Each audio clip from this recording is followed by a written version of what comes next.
Good evening. Time now for sports. Bordentown's march back to the top of local football. It continued last night in the Digicel knockout semi-finals. The boys from the East drew first blood in their match against defending champions Elite with a 3-1 victory. Playing the aggressive and attacking football they promised, Bordentown in the purple put Elite under pressure from early, taking a 1-0 advantage at halftime thanks to a goal from that man there, Arvid Harris. Charlo McLean, he doubles the lead in the 50th, pouncing on a defensive blunder at the back post. Kareem James puts the icing on the cake for Bordentown with a goal in the 68th, and he celebrated with their technical director, Albert McLean, celebrating what a fantastic goal that was. Elite got some life with a late goal as well. In the preceding game, Tigers and Georgetown tussled to a 1-1 draw in an evenly matched game. Orlando Garcia scored first for the Tigers before substitute Jermaine Seymour saves the game for Georgetown late on in the 88th.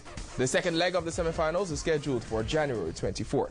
Moving over to the younger players now, some impressive winners in the CUC primary school playoffs this past weekend. In the under 9 division, John A. Cumber Primary demolished Triple C 6-2. Prospect, Red Bay and St. Ignatius Prep all winning last Saturday to move on to this weekend's championship round. John A. Cumber's senior boys were also victorious in the under 11 division, beating Prospect 4-0. St. Ignatius topples Red Bay Primary 4-2 as well. Cayman International and Prep also winning this past weekend, setting up the exciting final round at the Annex this Saturday.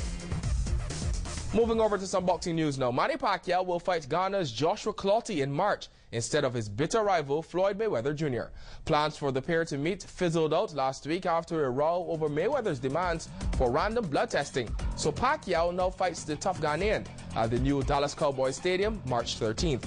Mayweather is also trying to secure an opponent for the fight on that night, but no word yet who will face the undefeated American.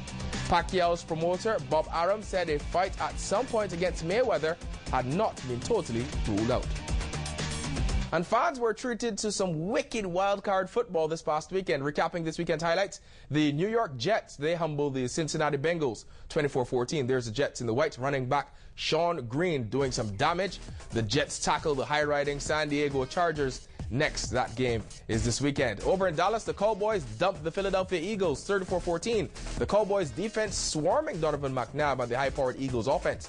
Dallas advances to face Brett Favre and the Vikings. Then yesterday, the Ravens went to Foxborough and defeated the Patriots 33-14 rather. Pats quarterback Tom Brady was under pressure from early, and he couldn't lead his team back. And next for the Ravens is the season's top team, the Indianapolis Colts. Last night, the Cardinals needed this overtime defensive play to beat the Green Bay Packers 51-45. It was the highest point output ever in a playoff game. Last season's Super Bowl finalists head to New Orleans. John Foster can't wait for that game next Sunday, where the Saints and Drew Brees are waiting to tackle them. That's it for sports this evening. Weather is next.